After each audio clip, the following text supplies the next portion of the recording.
It's that time of year where players start entering their name, or at least their intention to enter the transfer portal. USC was just hit with their first 2 entries tonight. Is this a sign of things to come or merely a numbers game? Let's get into it.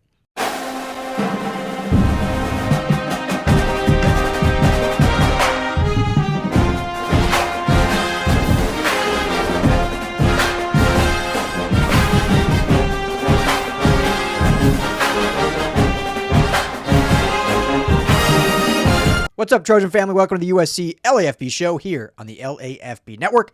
I'm your host, Ryan Dyrud. Thank you, as always, for making this show a part of your day and your number one source for USC Trojans news and analysis. Big week. It's an exciting week. National Signing Day is Wednesday. All positive from what I've been hearing coming up into that. I just released a video not just a few hours ago about a trending flip. Check that out. That would bring their class back to 35 total commits. Will there be more? We will see. I'll have you all the info you need leading up to Wednesday, and I'll be on campus Wednesday. Plus, we'll be doing a live call-in show Wednesday night. Myself, Tim Prangley, the Madman, taking your calls and talking all things recruiting live on the airways, which will be fun. But also this time of year is, the beginning of the transfer portal. Now, we know that the window has now changed to just a one window transfer portal that takes place kind of at the end of the year. I think it starts right at the beginning of January as the one transfer portal window. But players begin now announcing that they will be entering. So while it's not like officially in the portal, so things technically can change, the announcement come, the decisions start being made, the conversations start being had between players and teams, their current teams, about, kind of their future within that program. So USC just had their first 2 players announced tonight that they intend to enter the portal. And, I don't think they're shocking, but obviously it's always a bummer to see Trojans leave the program. The first one, running back, Bryan Jackson, sophomore running back, super talented kid. And he's one that, again, I'll get into why it's not a huge shock, but it's just a bummer. I think he's just a tremendous kid. Talked to him a couple times. He was a true, I think, team guy.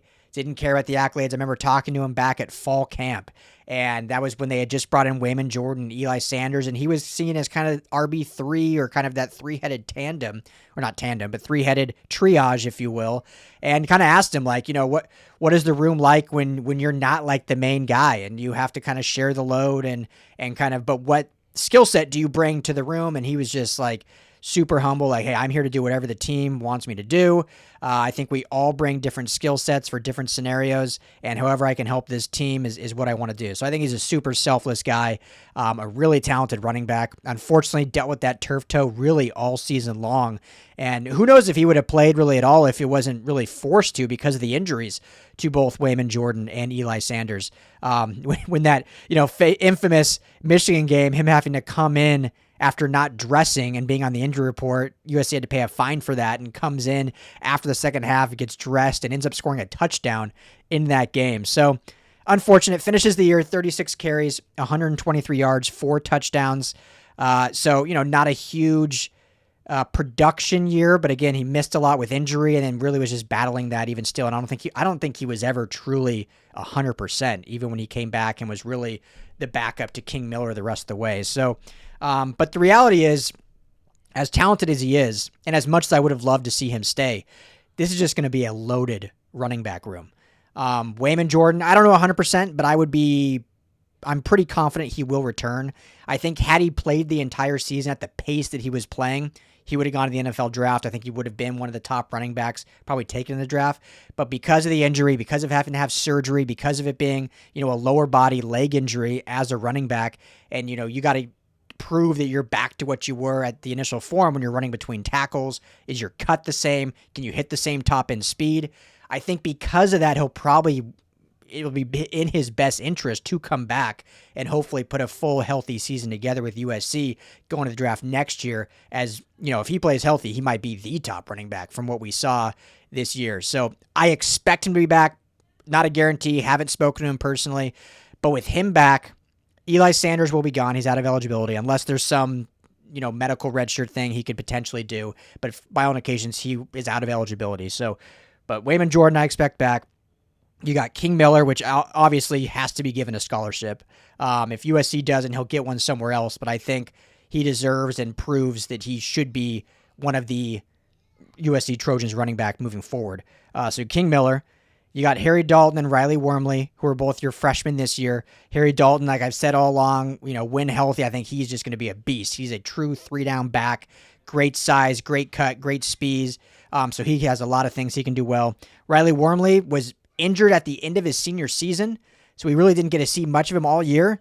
Against UCLA, he played. He had a catch in that game, and he was on kickoff returns as well. So he clearly had been trending well in practice, earning some confidence from the coaching staff, and was able to get playing time in that final UCLA crosstown showdown and actually had an impact on the offense. So I think there's a lot of excitement around Wormley. Really different style of back between Wormley and Dalton. So a nice 1-2 punch there. And then you got the two incredible backs coming in this 26th class in Sean Alston, who had maybe one of the best senior seasons we've seen, certainly in the state of Ohio. Absolutely. One game he had 8 touchdowns. So dude's a beast. And then Deshaun Rideau from right here at Oaks Christian High School. So it's just a loaded room. And especially if Wayman does come back, but regardless, Wayman or King, you have experience there. So you're not going into next year with like all freshmen, redshirt freshman talent. You have experience, whether it's King or Wayman or both. Plus, then you have just loaded youth and talent coming in, or as redshirts in Wormley and Harry Dalton. So I think it was more of just a numbers game. So unfortunate. Love Bryan Jackson. Seems like an awesome family. His mom, I know, is real active on Twitter, and it seems like she loved being a part of the Trojan family, and they always will be. They'll always be a part of the Trojan family. And, I think Jackson can go somewhere, and I think he'll be a really, really good running back, and hopefully start somewhere and kind of prove just how good he can be with a full healthy season. So bummer to see that. But just with the numbers game, this to me, I'm not in those conversations, so I don't like to assume, but it just felt probably like it was one of those USC saying, hey, it's probably best for you and your development to go look for another opportunity where you can get more playing time, because it's just not going to be here, unfortunately. Hey, what's going on, LAFB family? Before we get to the show, got to tell you about my friends over at Sleeper, the #1 sports app right now, and not just for season-long fantasy. They have daily game updates. They have a live chat that you can chat with other users. Plus, my favorite part is the daily fantasy feature, which is similar to a pick'em. You just choose 2 or more players across any sport. Choose more or less in whatever sport that may be. So if it's football, more or less touchdowns. For Jaden Mayava, if it's Mekhi Lemon, more or less receptions. If you're looking at the Dodgers, more or less home runs for Shohei Ohtani. Really easy, and you can win real money. Right now, when you go and make your first deposit, make sure you use our promo code. You see it right there on the screen, USCLAFB. That's going to give you a matched deposit bonus up to $100. You put in $100 to play with, you're going to get $100 free on top of that. You can put in 10, you get 10 free. Also, right now, our friends are offering a $20 free entry for any new signups. So if you go sign up today, you'll get both those offers. You get $20 right off the bat free to play with. Plus, use that promo code USCLAFB at sign up, and you'll get that match bonus as well. Go to the App Store, Google Play, download the Sleeper app today, and tell them that the USC LAFB sent you. Now, let's get on to the show. Now, wide receiver, DJ Jordan, very similar situation. I think it's just, again, a numbers game. He's a guy that was a redshirt freshman this year, so a true freshman last year, out of Sierra Canyon, I believe, so local kid. He was their only wide receiver commit in the 2024 class. So the only one from the 24 class, and then now he will be entering the portal. Finished this year, 5 catches, 38 yards. Really came on the field early. For those of you who remember, had that fumble in the Michigan State game, which was almost a really costly fumble. Obviously, USC turned it on the end there and kind of ran away with the game. But that was a really bad time. I mean, turnovers are never good, but that was a horribly timed fumble because it basically, if I remember right, allowed Michigan State to tie the game, gave them the ball back in the red zone after just scoring. So ever since then, I don't recall if he ever got back on the field. I'm trying to think back. I don't have the snap counts in front of me, but if it was at all, it was very minimal. Certainly didn't get a catch or have an impact after that. So unfortunately just wasn't able to really claw back out of that. Again, I think a deep young room. We know some of the losses coming with Mekhi Lemon, most likely Jacoby Lane, Jaden Richardson, Jay Fair. There's going to be guys that are A, going to the draft, and B, just out of eligibility. So you would think he would have more of an opportunity to kind of seize a bigger role. But then you have, right now, a 5-person class, receiver class in 26. If Caden Dixon-White does ultimately flip like we're predicting, a now 6-person class, plus they're probably going to go get a seasoned, experienced receiver in the portal just to try to be that true wide receiver one that's had some reps already. Because as I've said, and as you all know, you don't want to go into next year, even with all the talent in the room, you can't start the season with no one that's had more than like 15 receptions outside of Tanuk Hines. And Tanuk Hines is still just going to be a true sophomore. So you got to have some seasonality, some experience in that room going into next year. And so because of that, they're going to go and get someone from the portal more than likely. And so that, again, would potentially just push DJ Jordan back down the list behind the likes of, these young guys, maybe even behind the likes of Zacharias Williams, who certainly seemed above him on the depth chart. Prince Strawn, if he comes back healthy and good, with his size and his kind of characteristics that are very different. So talented kid.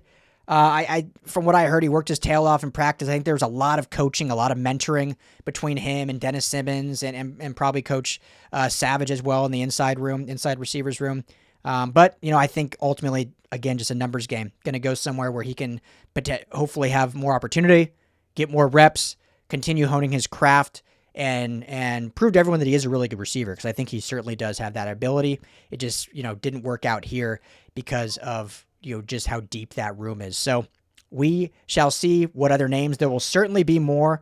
It's always one of those weird times of year because, you don't want to see anyone leave, obviously, but this is the way college football is now. It's kind of, different numbers game. And as I've said all along, it's not always, there are certainly instances where the player is like either unhappy with their playing time, unhappy with just the program, unhappy with the coaches, unhappy with their NIL. There's certainly times that happens, but there's also instances where the program and the staff will say, hey, it just didn't work out. We're going to go a different direction. It's best for you to go and search for a new opportunity because you're probably just not going to play here. And so I think that was probably more so what happened in these two instances. Not going to say 100% because I'm not in those meeting rooms, but just based on what we saw in the playing time and based on what we know on who's coming in this year, that's probably how it came down. So there'll be more names. I don't, here we are just entering into, not even in bowl season yet. We still have conference championships to go. But based on now, I don't anticipate any shocking starters to enter the portal, but you never know. But I think with Chad Bowden and his staff here, with the growth of the program and Lincoln Riley and the elite coaching staff, I don't think we're going to see these big name starting guys enter the portal most likely. Could be one or two. You never know, and you don't know both ways. Either way, we'll have that for you right here on the USC LAFB YouTube channel. So make sure, hit that like and subscribe button. Helps us out a ton. If you want to help us out even more, become a member. You get member perks, including merch discounts, including full access to our message board. You should definitely go check out the message board.